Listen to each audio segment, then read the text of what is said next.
Most of us have been riding bikes since childhood and not given much thought about the dangers of riding without taking the proper safety measures. In our upcoming segment, we'll learn how we can stay safe while still enjoying our pedal power. The city maintains 44 miles of off-street bicycle trails that take bicyclists throughout the city to UC Irvine, to business parks and individual workplaces, and to many of Irvine's 18 community parks and 35 neighborhood parks.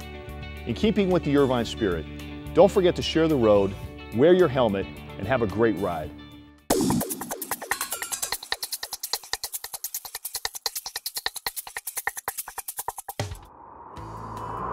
Bicycle rider safety has always been a priority in the city of Irvine, but never has it been as prominent as it is now.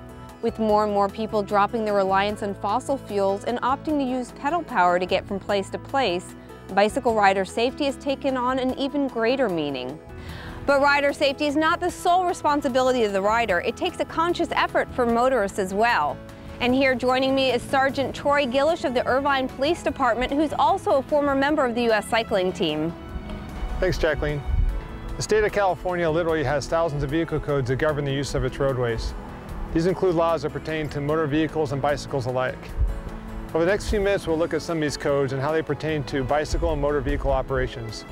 But first, let's take a moment to look at some ways to ensure your safety before getting on the road.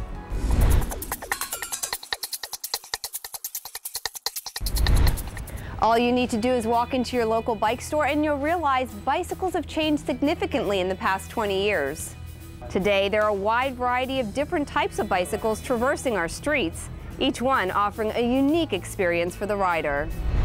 One of the most popular styles of bikes today is the mountain bike.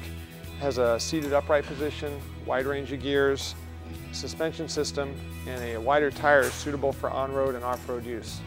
Then we have our traditional road frames, which have a drop-style handlebar and a narrower tire, more suited for people that are serious or competitive cyclists. Then we have a style of bike that's really grown in popularity, and that's the cruisers and hybrids. They have a seated upright position and really are designed more for style and comfort than performance. Before venturing out onto the open road on one of these bikes, you should first consider your personal safety equipment. This includes gloves to protect your hands in a fall, shatterproof glasses to protect your eyes from the bright sun, glare, and debris, and perhaps most important, a helmet. Bicycle helmets save many lives every year and help prevent debilitating brain injuries. There's a variety of helmets to choose from, and prices vary depending upon performance features. The most important thing to look for is a state-approved safety sticker on the inside of the helmet. A properly fitted helmet should fit over the head, covering your forehead. The nylon strap should come to a letter V underneath your earlobe, and when buckled, be secure but still comfortable. Some helmets come with the additional adjustment mechanism on the back of the helmet to make it even more secure. But bicycle safety doesn't stop there. Lighting and reflective clothing are important considerations to be more visible on the roadway. The key is to consider the conditions and the environment you'll be riding in and employ the proper safety measures. If you're still not sure, contact your local bike shop representative.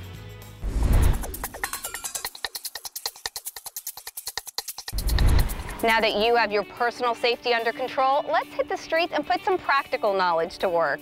I'm here with Officer Peasley, a 3-time Ironman finisher, and Officer Wright, a motor officer in Irvine assigned to traffic enforcement who break down the do's and don'ts of bicycle safety on the road. Thanks, Jacqueline.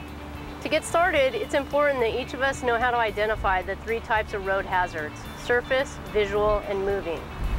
Surface can include anything from railroad tracks to sand, glass, potholes, or debris in the roadway.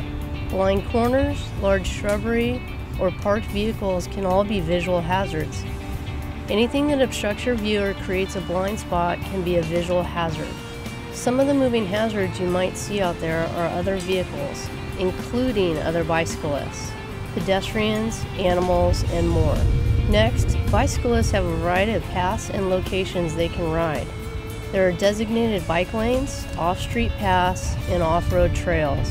Bike lanes are ideal for experienced cyclists who tend to travel at higher speeds and during more crowded times of the day.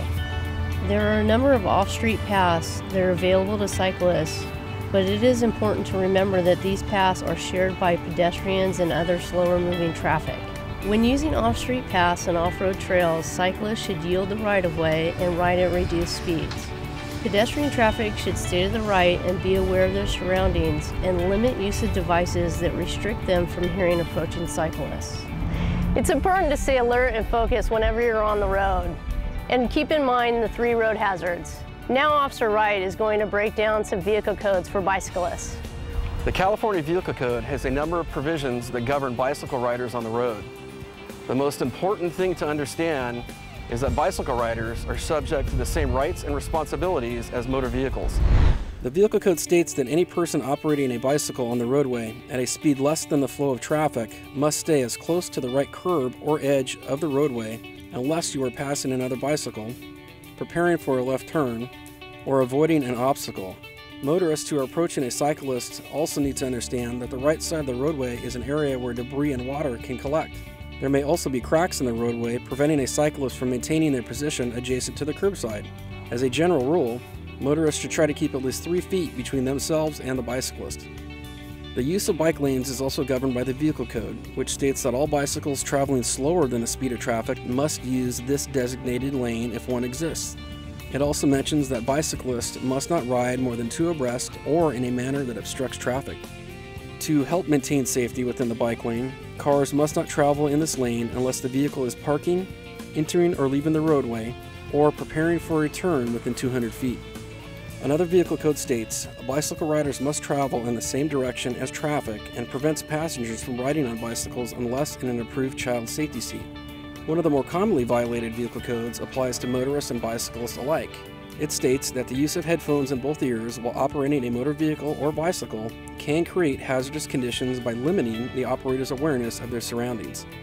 In addition, the Vehicle Code states that all bicycles must have properly operating brakes.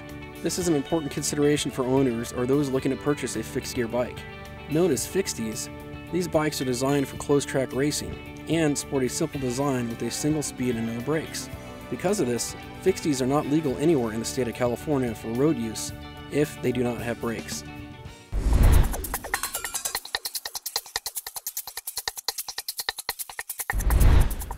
Laws and vehicle codes that pertain to cyclists and motorists on our roadways are meant to help us stay safe. But in addition to these rules, we have some other tips to share with you for ways we can all share the road. Let's talk about our bike paths for a moment.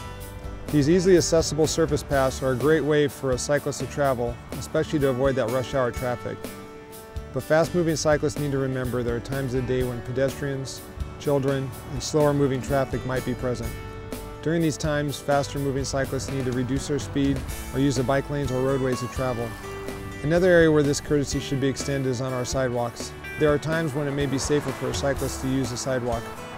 This is especially true with our younger cyclists. When traveling on sidewalks, the same rules of the road apply, and bicyclists should yield the right-of-way to pedestrians. If you have any questions about the Vehicle Code and how they pertain to bicycles, you can contact the Irvine Police Traffic Division. As a bicycle-friendly city, Irvine takes pride in amenities it provides bicycle riders. The city boasts over 44 miles of off-street bike trails and 282 on-street bikeway miles. To help bicyclists navigate Irvine safely, the city installed bike push buttons, in addition to upgraded street sensors and a video detection system to help traffic signals recognize pedestrians and bicyclists. The city also has in place a Safe Routes to School program.